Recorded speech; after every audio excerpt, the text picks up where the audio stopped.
আসসালামু আলাইকুম। প্রাইমারি নিয়োগের তৃতীয় ধাপের ফলাফলে কোটা পদ্ধতি নিয়ে যা জানালেন প্রাথমিকের সচিব, এই শিরোনামে দ্য ডেইলি ক্যাম্পাস একটি নিউজ করেছে।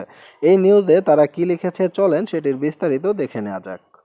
নিউজে দ্য ডেইলি ক্যাম্পাস লিখেছে, সরকারি প্রাথমিক বিদ্যালয়ের সহকারী শিক্ষক নিয়োগে তৃতীয় ধাপের চূড়ান্ত ফল প্রকাশের ক্ষেত্রে কোন পদ্ধতি অনুসরণ করা হবে তা জানতে চেয়ে জনপ্রশাসন মন্ত্রণালয়ে চিঠি পাঠানো হয়েছে। পরবর্তীতে জনপ্রশাসন মন্ত্রণালয় থেকে মতামতের জন্য এটি আইন মন্ত্রণালয়ে পাঠানো হয়। আইন মন্ত্রণালয়ের মতামত পাওয়ার পর এ নিয়োগের চূড়ান্ত ফল প্রকাশ করা হবে বলে জানা গেছে।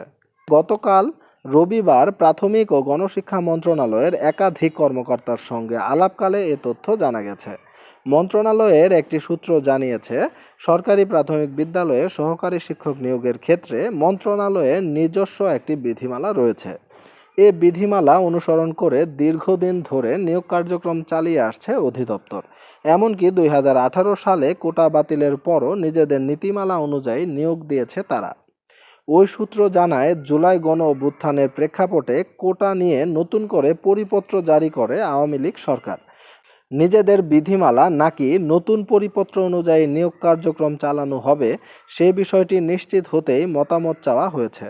চলতি সপ্তাহে এ সংক্রান্ত ফাইল আইন উপদেষ্টার দপ্তরে যেতে পারে বলে জানা গেছে। এ বিষয়ে প্রাথমিক ও গণশিক্ষা মন্ত্রণালয়ের সচিব ফরিদ আহমদ দ্য ডেইলি ক্যাম্পাসকে বলেন, প্রাথমিকে কোটা পদ্ধতি থাকবে কিনা সে বিষয়ে জনপ্রশাসনকে চিঠি পাঠানো হয়েছে। এটি এখন আইন মন্ত্রণালয়ে রয়েছে। মতামত পাওয়ার পর এ নিয়োগের চূড়ান্ত ফল প্রকাশ করা হবে বলেও জানান তিনি। জানা গেছে, তৃতীয় ধাপে ঢাকা চট্টগ্রাম বিভাগের 21টি জেলায় পরীক্ষা হয়েছে।